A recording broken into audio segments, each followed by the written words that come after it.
I'm a huge, especially like a huge old Hollywood nerd buff. Like I'm that person that like for funsies, I'm like, I'm gonna watch a, Buster Keaton silent movie marathon tonight. Such a not film snob, but like just love old movies. And so I have friends who are like, wait, She's the Man. But it's so good. I love She's the Man.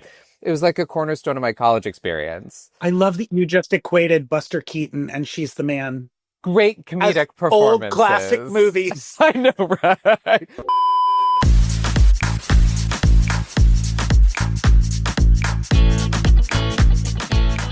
Hello. Hello, we're back. Welcome back to White Noise. I'm so excited. Our guest today is fabulous, brilliant. I almost I want to say like Renaissance man, Marty Thomas, who I've known for a very long time. Thank you so much for being here. Thank you so much for having me. Yeah, our topic today, which if I remember correctly, it's like what happens to child stars, kind of. Mickey Mouse Club child stars. There's Mickey Mouse Club child stars. Yeah. I think was the initial prompt. But Marty, I thought of you because you have been working in entertainment for since you were but a wee thing.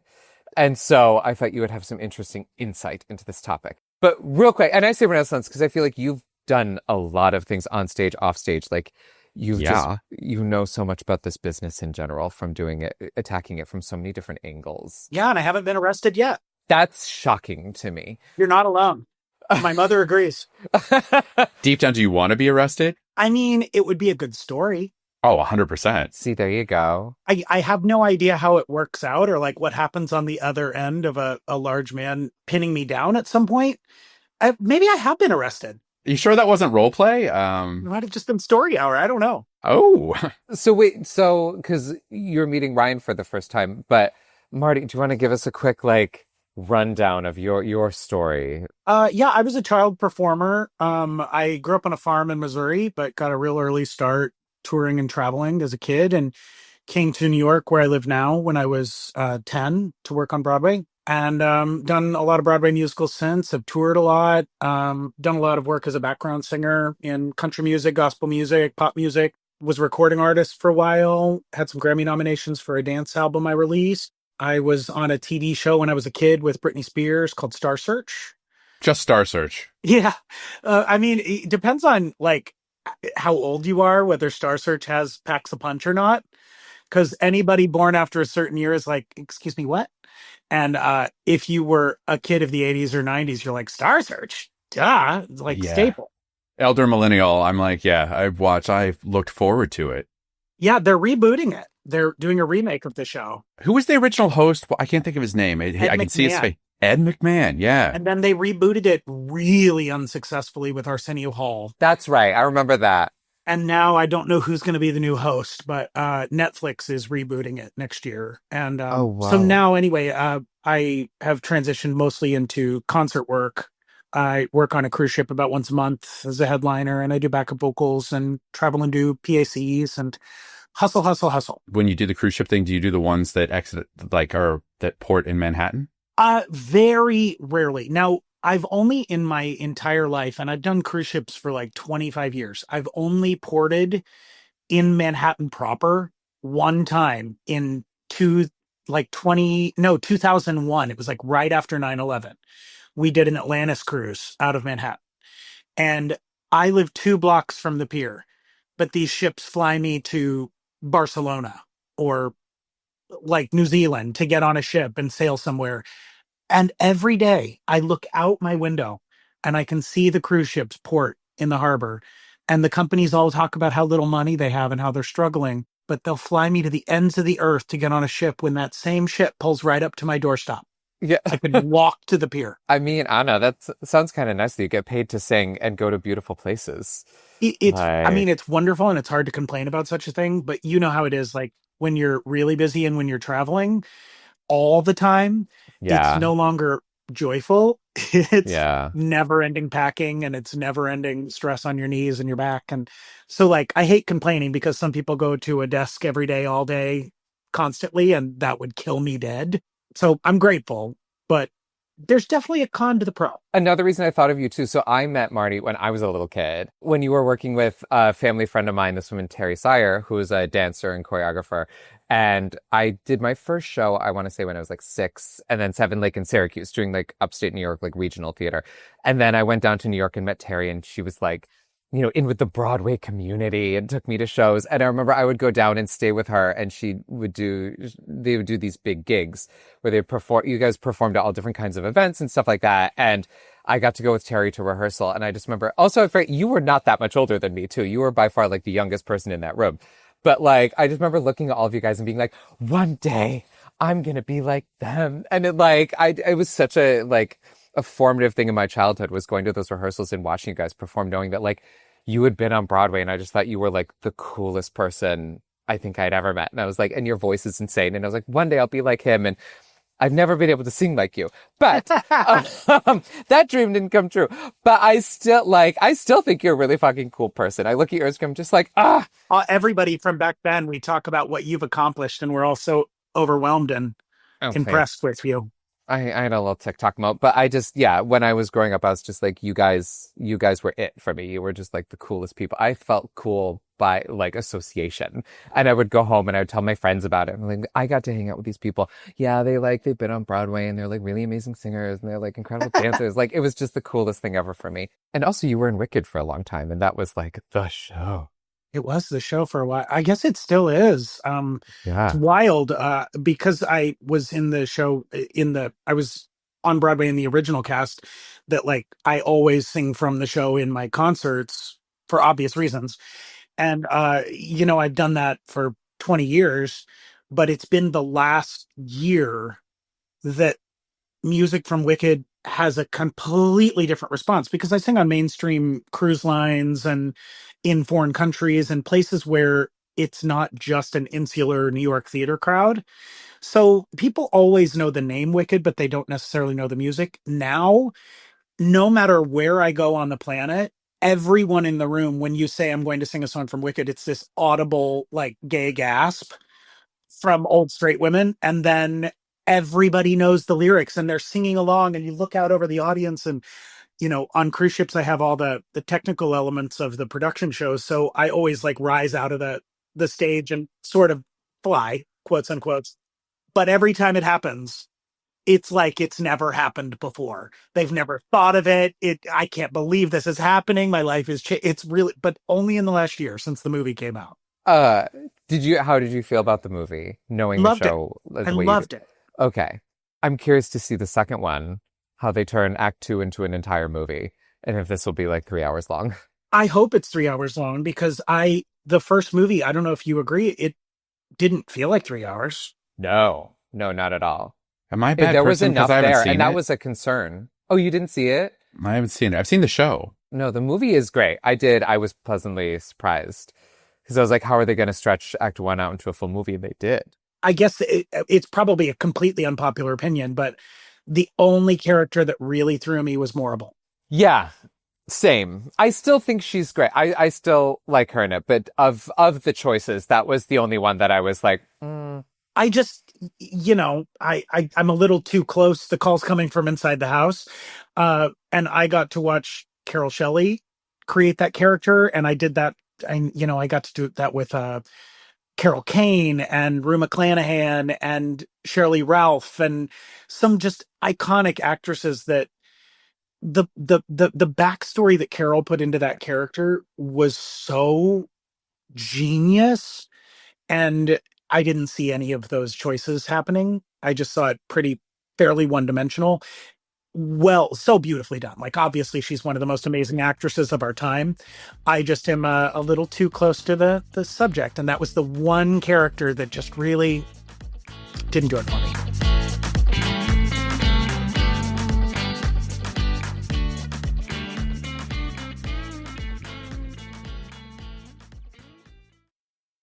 should we dive into the topic? I'm kind of excited about this. Yeah, I don't we haven't even touched the topic yet, have we? I know. Sorry. Like, That's I was a good just build so up, excited though. to like chat with you and like gush at you, because it's like whenever I see you, like nice memories come back. But yeah, I think I also even forgot, because it's been a couple weeks since we got the topic. We had a moment between episodes, so I was like, is it child stars? Is it Disney stars? Is it Because then I don't know that I did Mickey Mouse Club. So we'll see. I tend to do things wrong. It was like the rise and fall of Mickey Mouse or of Mouseketeers, I think was kind of the way he had framed it up. Okay, well then you probably did it correctly, and I'm just going to gush about one of I don't my think it favorite child matters. stars. It doesn't, because it's our show, and we make up the rules as we go. Yeah, exactly. Okay. We each have our 10 minutes. Marty, who would you like to chat with first? I guess because you don't even know what the topic is, maybe I'll chat with you, Michael. And Great. then we'll work up to who knows what they're doing. Because I'm so well prepared. Okay, Ryan, tell me when to start. Yeah, ready, set, Okay. go. Okay. So whether it comes to rise and fall, anything with child stars who also like ups and downs just makes me think of Amanda Bynes. And so I really just want to like chat about Amanda Bynes for 10 minutes. We can do that. Wait, you say, like, have you ever crossed paths with her? Very briefly. Oh, you did? Yeah, she was very close with Frankie Grande for a while. Okay. And so just at a party once crossed paths with her, and it was a concerning path that we crossed. What happened, if you can say? This was before the extreme fall of Amanda Bynes. Before the face tattoos and... Yeah, and the plastic surgery and the bleaching incidents and nail school. I'm very concerned about her, and I spend a lot of time wishing her well and hoping that she gets the help that she richly deserves and needs, because she's just shockingly in a dark space. So I always think of her for this, because She's the Man is in my top 5 favorite films of all time. It's such a good one. I love that. And it always surprises people, because I'm a huge old Hollywood nerd buff. Like I'm that person that, like, for funsies, I'm like, I'm going to watch a, Buster Keaton silent movie marathon tonight. Such a not film snob, but like just love old movies. And so I have friends who are like, wait, She's the Man, but it's so good. I love She's the Man. It was like a cornerstone of my college experience. I love that you just equated Buster Keaton and She's the Man. Great comedic performances. Old classic movies. I know, right? Well, She's the Man isn't old. And Romeo and Michelle's high school reunion. Exactly. Oh my God, please, you ask kids today and they're going to be like, those are both really old movies, which destroys me. To me, She's the Man is not an old movie. Yeah, they're like really old vintage films like The Wizard of Oz and Clueless. Yeah, and Death Becomes Her and Mary Poppins. I just watched that again. Death Becomes Her? Yeah. It's so good. Although I wish they had kept the different ending. I guess they talk about how there was a darker ending. It didn't test well with audiences. Didn't like it. Yeah. So funny. It's like Clue, how that had a really dark Clue ending was the that same test thing. Audiences didn't want. Right. They're like, American audiences don't like a dark ending. They don't. And I'm like, according to Fox News, they do. Oh, no. Oh, that's so sadly true. No, but they like to be delusional about it. They're like, what are you talking about? Everything's great. And they're like, you're literally on fire. Now you're describing me. Everything's so fine. I don't know what you're talking about. But yeah, so poor Amanda Bynes, because I love She's the Man so much. There's one moment that, like, I even had moments with the DVD, because again, and I had 2 copies of that DVD in case something happened to one of them. Oh, a backup. And there were moments, I had a backup DVD, because you never know, it might get scratched. Where if you put it in slow motion, Amanda Bynes, like, I don't know, she to me was comic gold when I was a kid.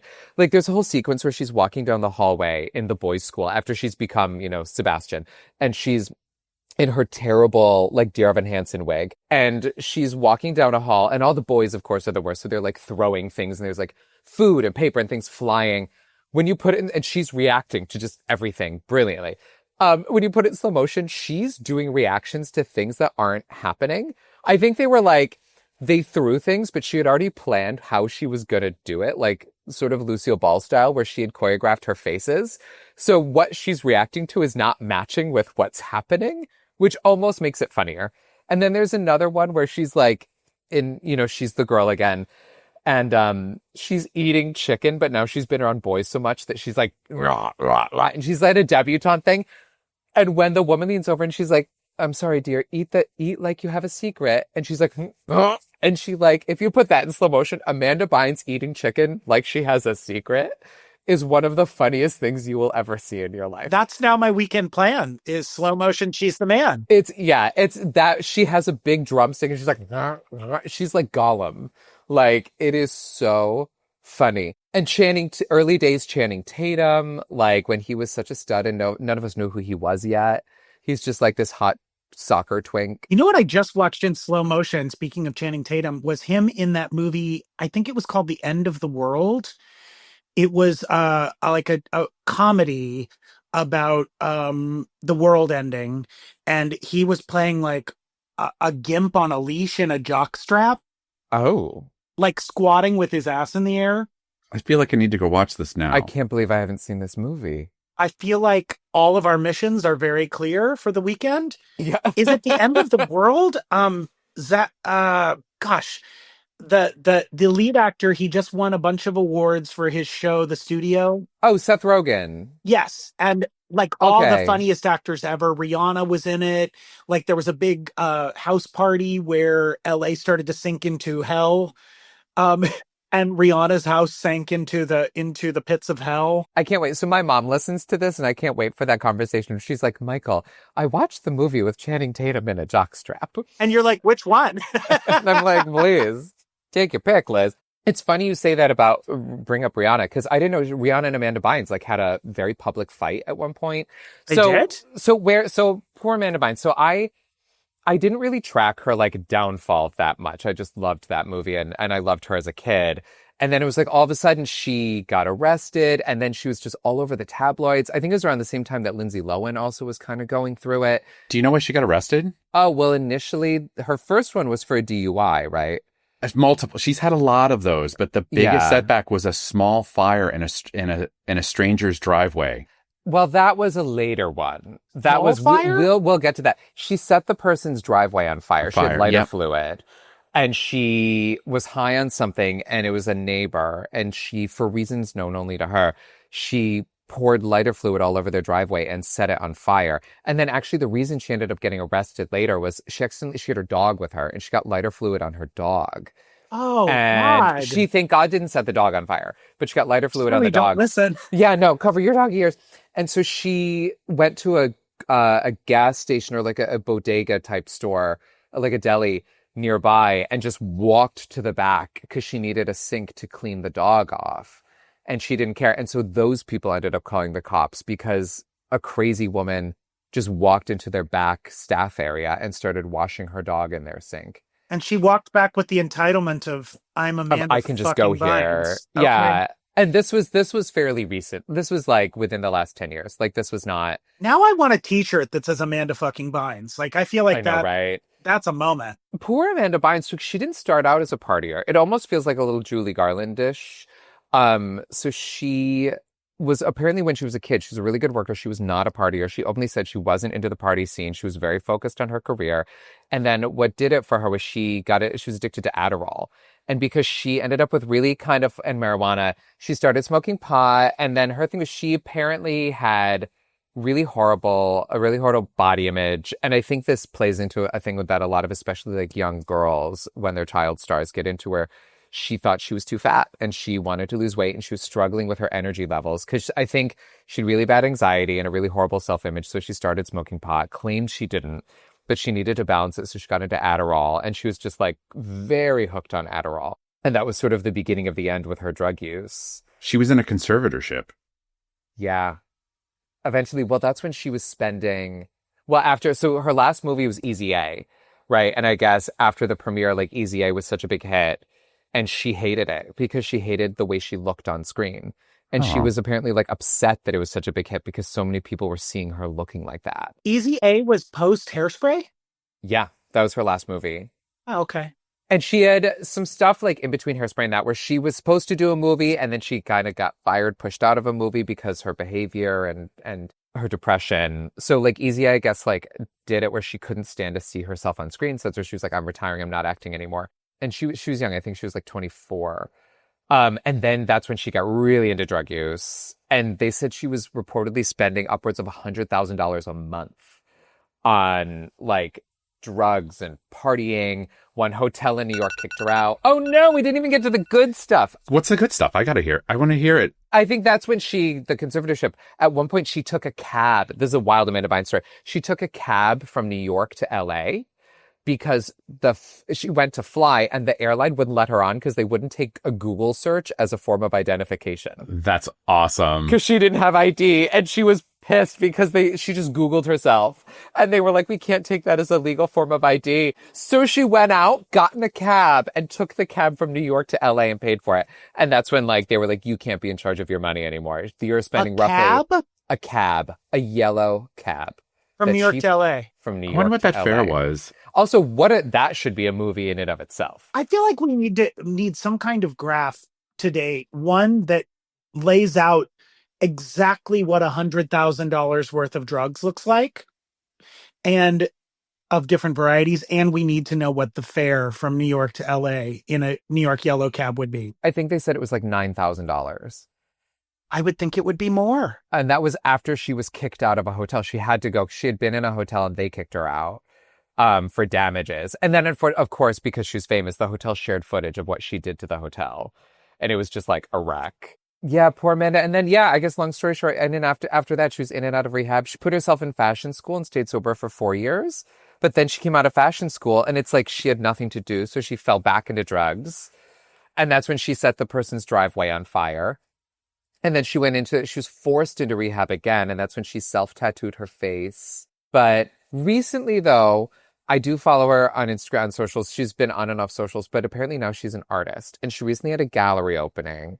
And I mean, she looks healthier, She went to esthetician school, right? And she's doing nails? She's doing nails and she's an artist. So she's painting. And so she looks like she's in a relationship. She just posted about that, apparently. Yeah, but hopefully a healthier one. My very minor interaction with her was perfectly lovely. Just so you know, she was just delightful. Hopefully she's doing a little bit better, not doing as much drugs. But that's for me, it's poor Amanda Bynes. And it's just when you look it up, the stories about her are just like so insane. Like the cab, the flight. I mean, all you have to do is really watch any movie she was ever in, and then her most recent social media post, and you're like, oh no. Yeah. Gad. Yeah. Help, 911. I was going to say, did you know she was found wandering around naked in downtown LA in 2023? Oh, who hasn't been found wandering around naked in LA? That's any given Halloween. That also speaks very highly to how women are treated in entertainment, because the story of her wandering around naked in LA was, I mean, there wasn't a news source that would leave that alone. But this recent footage of Lil Nas X walking around talking to the air in West Hollywood naked, and it was like a blip. Yeah. No big deal. And I feel like a lot of it, too, is because the press at the time was just like relentless with her.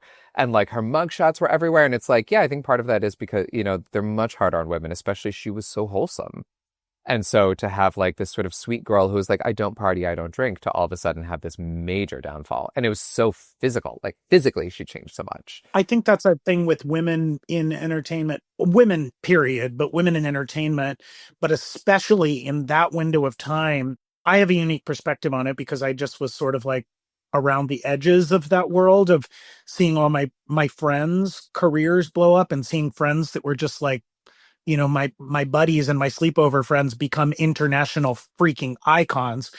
And the way that people talk about my childhood friends is very strange. There's like a severe disembodiment between their humanity and so much of the world feeling like they owe them something. And I feel like Amanda and Brittany and Lindsay and a lot of those kids fell into that category of just, there's no way they could live up to what these audiences were demanding of them. Mm-hmm. And the press and like it was insane. It's insane what they were put through. Like I met Lindsay Lohan again recently because a friend of mine produced a couple movies she was in, and she was so nice. That's what everybody says. Like, again, you're so lovely. And it's like, you want to be like, I'm so sorry for everything that you had to go through, because you didn't ask for any of that. And these kids who were so talented, like I think Amanda Bynes, when she was young, she was so good. And Lindsay Lohan, a friend of mine, her dad is a movie editor. He's he like Oscar-winning editor. And he's retired now, he's in his 80s, but he did mega Hollywood movies. And she's like, when people ask him, what was your favorite movie you ever edited? And they expecting the one he won his Oscar for, some of the other like Scorsese huge ones. He goes, The Parent Trap with Lindsay Lohan. And it's like, cool. What? And he was like, that was my favorite movie I ever edited. And Lindsay Lohan, he was like, I was terrified going into it because, one little girl who had never really acted playing two roles with accents, trying to edit this is going to be a disaster. And he was like, she was so good. Lindsay Lohan was one of the best actors he ever had. And he was like, she made my job so easy. And he was like, to this day, he's like, Lindsay Lohan to him can do no wrong. And he worked with like Michael Caine, like all these huge, Lindsay Lohan. And especially like, cause when she was a kid and it's like, she was so good. And you're right. Like sometimes you just don't stand a chance to what people expect of you.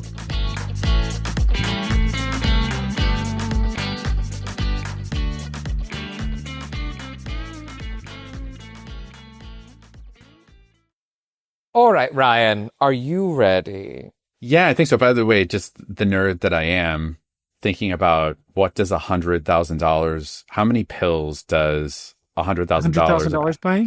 Get you for Adderall? So if you're paying the street price, which is about $30 per pill, you get 3,333 of them. And I'm like, okay, how many is that? Apparently it's about 3 liters of pills. So it's not that many. When you think about volume, I was kind of hoping it was going to come back and be like a wheelbarrow full of pills, but it's really like 3 liters of pills. Like you could carry that around. Yeah, you could carry it around, but have you ever taken Adderall? No. Now I have ADHD and I have taken Adderall. Fun fact, you cannot get Adderall in New York. Oh, really? It's just not available. I have a prescription. I have to go to like Florida, and I'm not an everyday Adderall taker. I'm just not into taking pills regularly. I take as needed for focus and what have you. But Adderall, it's definitely a stimulant and it's just like a focus drug. I pity the fool that takes more than one Adderall a day. And if you're spending $100,000 a year on Adderall, are you having like Adderall parties? Is there an Adderall parade where you're throwing it to the people? Well, that's what she used to go through them a lot, apparently. Like in her trailer, she would chew them because she thought, and she would take multiple at a time. Multiple? Like she would take a lot of Adderall throughout the day because she thought she needed it. Okay, and well, it's just like, how were you functioning? I mean, it was addiction. Wow. And maybe she didn't have ADHD and maybe it was just affecting her differently than it was intended. Yeah, it must have been some sort of side effect that she got from it that did something. There should be a warning on Adderall. This drug might cause face tattoos. I just think it's kind of crazy. Like if she was doing marijuana too, that's a stimulant on top of it all.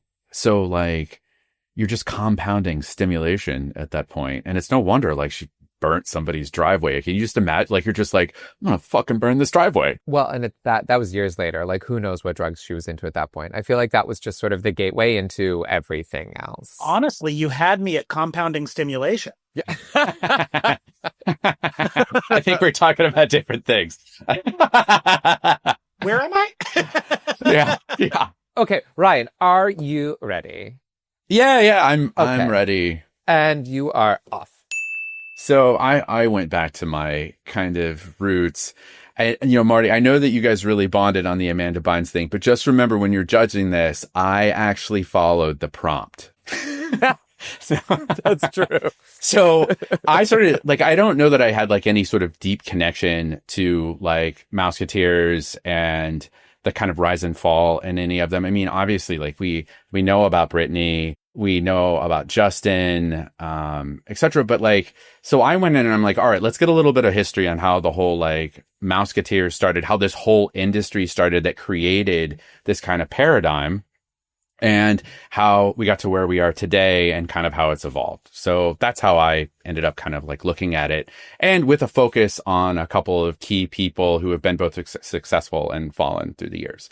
So Walt Disney back in the 50s was obviously a big success in animation. And anti-Semitism. Yo, that too. Mm-hmm. That too. He was really good at that. And no movie. He didn't do any animation on that, though, even though he might have wanted to. And just blatant racism. There was that, too. But he was a big success in that space, but it didn't provide enough money to build out Disneyland. He needed around $17 million to accomplish building out Disneyland.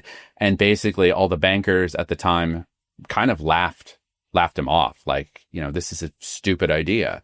Well, as it turns out, because of the cachet that he had in the animation space, he did have relationships with CBS, NBC, and ABC. And he went to them and proposed that he would help create content specific to the network or for the network, family friendly, that they would do. And both CBS and NBC, the biggest players at the time, were kind of like, no. ABC, who was the scrappy network, not terribly successful, was like, yeah, we're going to take a gamble on this. Let's do it. And they offered him roughly $500,000 for 35% equity in Disneyland, and then an additional $4.5 million in loans in exchange for 2 shows. And we got The Wonderful World of Disney. And I don't know if you two remember this from watching the Disney Channel back in like the 80s, but that was always those like black and white movies or shows that they would put on that would be like the building of Disney, and you'd see like them. Yeah. Yeah. Do you remember those picture view things like that were red and you'd put a circle with slots Yes! in it and you'd click Pull the thing on the of side it, and it would turn Yes. the slide? They had a World of Disney line of those that I had as a kid. I'm here certain I got them too. Pictures of the park. That was the first one. And the other one was the Mickey Mouse Club. Right. Which was, and it turns out was a huge hit. So actually both of those shows helped bring ABC's viewership up into the ranks of NBC and CBS and really brought ABC into the game as it related to broadcast television. So Walt's vision for the show was to have ordinary kids that other kids could identify, kids programming that kids could look at and be like, oh, this is me.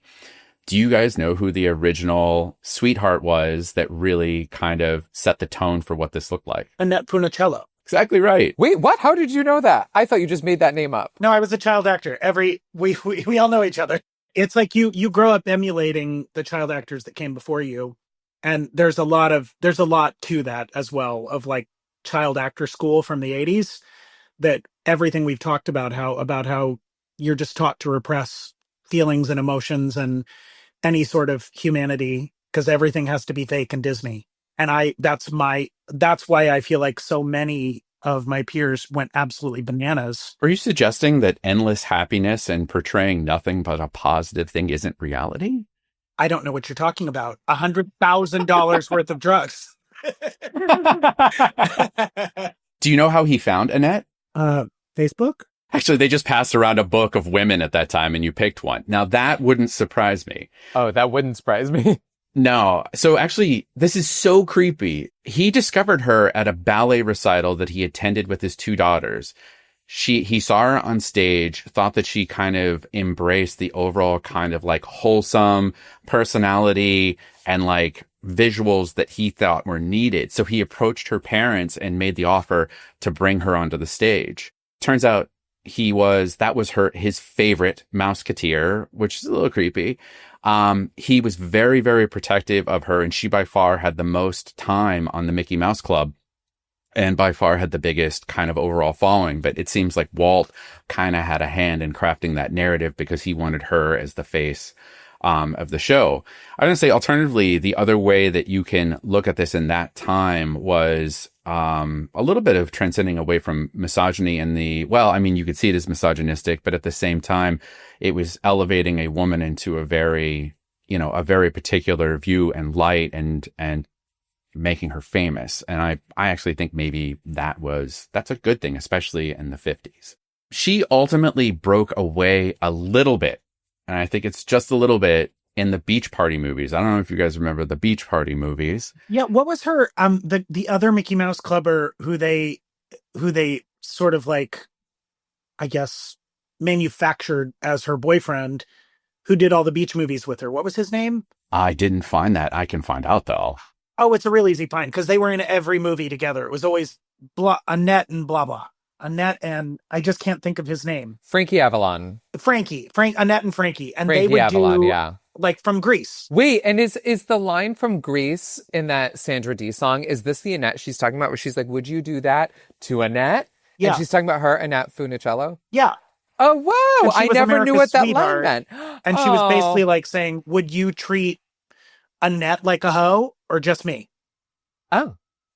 I mean, I guess that's a fair question. And maybe Annette was a big ol' hoe. Maybe Annette was like, mm-hmm. I didn't think this conversation could get gayer until you were like, wait a minute. Is that one line? You're From welcome. Grease? That's my contribution. I was going to say, do you know what her big scandal was in those movies? What? I don't know. It was that she wore a bikini. Was that it? That was it. And at that time, that was pretty scandalous. The fact that you've taken this kind of like wholesome figure that was on the Mickey Mouse Club and now is in the beach party movie sitting on a blanket in a bikini. How dare you? I mean, it was massively controversial when they added a bikini, when the bikinis became possible in the Miss America pageant in the 2000s. That was like 2010 and beyond. And it was a massive controversy. Wow. So she's bleeding edge. Wow.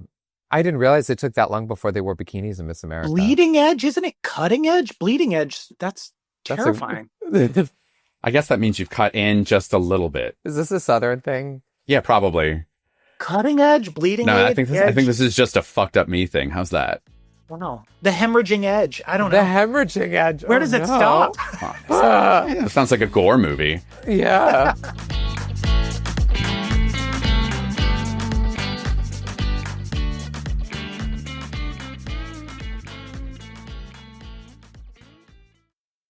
I didn't realize that the Mickey Mouse Club went back that far.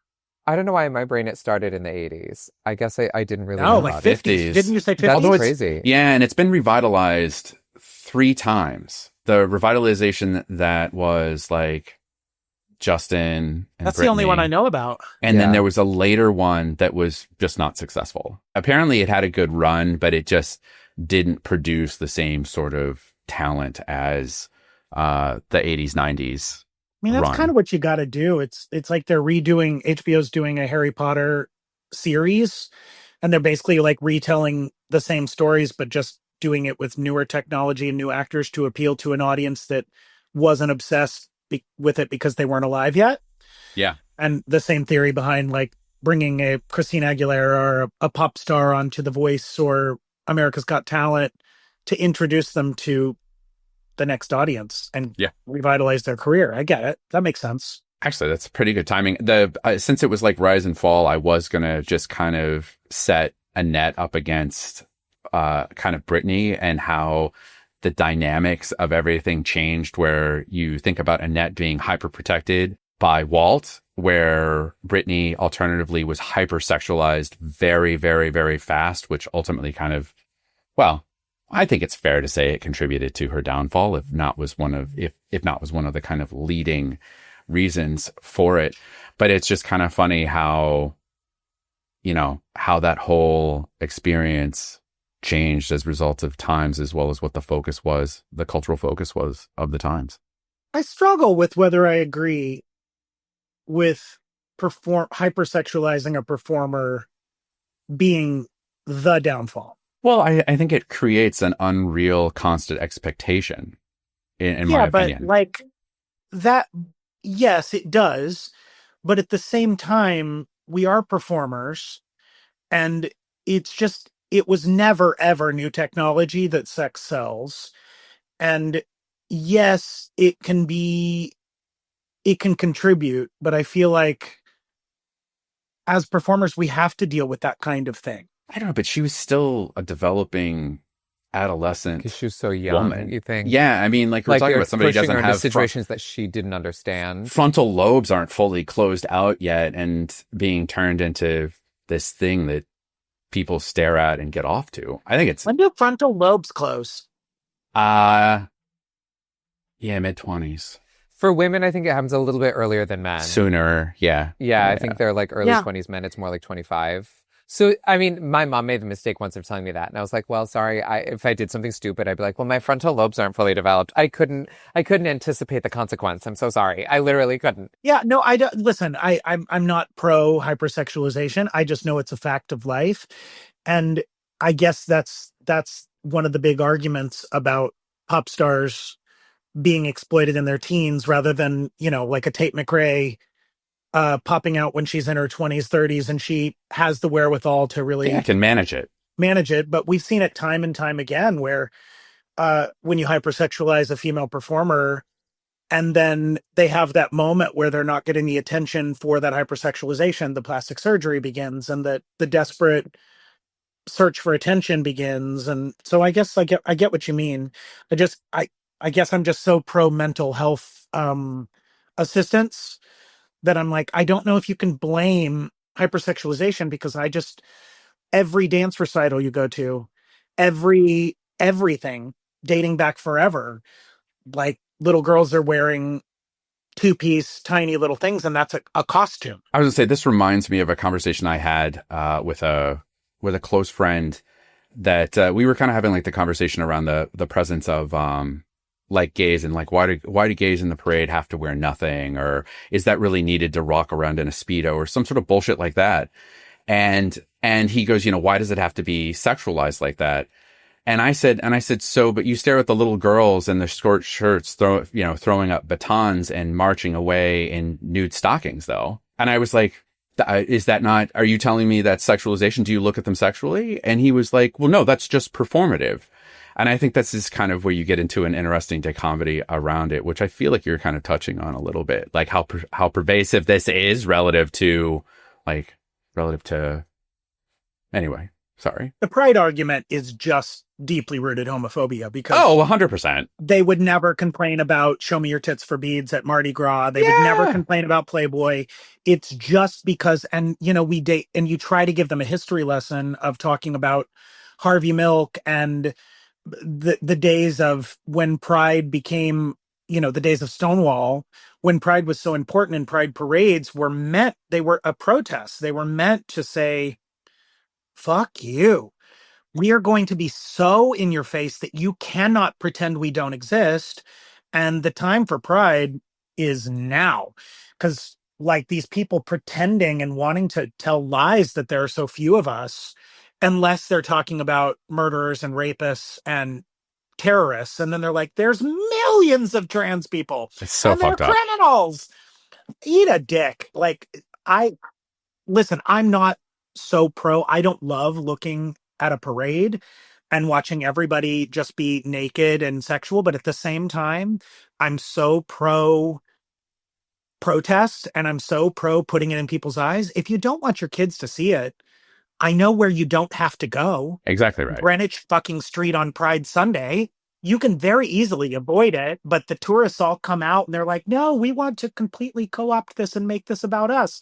This is Straight White Woman Day. I have a shiny top that I only get to wear on the last Sunday in June, and I'm coming. I was going to say, Marty, to close that. So I hope you don't mind. I did ask ChatGPT about you, and do you want to know what it said? Do I? I think you do, because I thought it was really nice. Okay. I've never been so nervous. Oh my God, this is almost like when you Google yourself, but it's like, oh, what's the robot going to say? So I don't know. It says, Marty has said in interviews that being a Mouseketeer gave him the discipline and stage training that carried him through Broadway. Now, you're going to tell me whether or not that's true. He also leaned into authenticity later in life, living openly as a gay man and building a career true to himself, which is a pretty beautiful contrast to the manufactured pop careers some of his co-stars were pushed into. Read the first part again. Marty has said in interviews that being a Mouseketeer gave him the discipline and stage training that carried him through Broadway. I will say that somehow the internet gets Justin and I confused all the time. And we're not friends. We're not. But like even Brittany wrote about me in her novel and confused me with Justin. I have no further information other than she wrote an entire chapter in her book about us playing basketball together as children. And I've never touched a basketball. I don't even know what the texture feels like. That was Justin. And people confuse me with Justin and Blake Ewing from our Star Search performances. And I don't know if you know Blake, but he was on Full House. He was just a very effeminate child actor. He's just a tremendous singer and performer. That's an adult performer now, of course. But they just very much would intertwine our storylines. And Blake and I weren't Mouseketeers, but the internet likes to say that we were. So wait, you weren't a Mouseketeer? No. And I was on Broadway before the Mouseketeers even rebooted. Web of lies, ChatGPT. But Brittany, we auditioned for Mickey Mouse Club a million times, and the year that I was sure it was happening, it went off the air. Who knows? Maybe you dodged a bullet, though. Who knows what might have happened? I don't know. I don't think I was a strong enough dancer as a kid for the show, but it was just like tons of projects like that Brittany and I both screen tested for Sister Act 2, like for all those movies that had child actors in them that almost. And so many of those things at the time just felt so heartbreaking. But when I look back on it as an adult, oh my God, I'm so glad that didn't happen for me. Marty, I went back to the chat of GPTs and I was like, what the fuck? I was like, Marty is not a Mouseketeer. And it goes, you're absolutely right. My bad on that one. Listen, I feel like the highest form of intelligence is being able to change your mind when presented with new information. So ChatGPT, good on you. No. You're so evolved. That's actually more evolved than some people I know. I mean, most of my family. So correction, Marty's Broadway royalty, not Disney Club alumni. ChatGPT said that? Yes, it says you're royalty, my friend. Yeah, Broadway royalty. Screenshot that. That's so good. I just can't wait to meet you. Oh my God. All right. Well, that is a perfect. So who is our winner this episode? You know who I want to win this episode? Amanda fucking Bynes. Justice for Amanda. I mean, I will accept the award on her behalf, but it is not my win. It is Amanda Bynes' win. Yeah, I think this was a win for the team. I mean, we covered a lot of ground, and there was a real success story in the Broadway reality turn of events, or Broadway royalty. I think we learned a lot. We grew. We did. This has been such a blessing. Thank you. And what are we talking about next week? Oh yeah, what's our topic? I get to pick the topic? Yeah. Whatever you think would be fun to chat about. Oh, senior dogs. Senior dogs. Aww, senior puppies. Puppies are forever, not just for Christmas. Yeah. Aww. That's such a nice topic. Adopt doggies. Adopt dogs. Because they've got so much love to give and so much life left to live. They do pee on the rug sometimes, but it's worth it. Mm-hmm. So That's what Nature's Miracle is for. Yeah. Yeah. And Ruggable. We should get sponsored. Ruggable, you just throw it in the laundry. Exactly. Oh, those are fantastic. Yeah, that's all I have now because I can literally put them in the washing machine. And we'll be back next week to talk about senior dogs, and I'm probably going to cry. Marissa and I recorded a song called Puppies Are Forever, Not Just for Christmas on our Christmas album. And it's all about adopting dogs.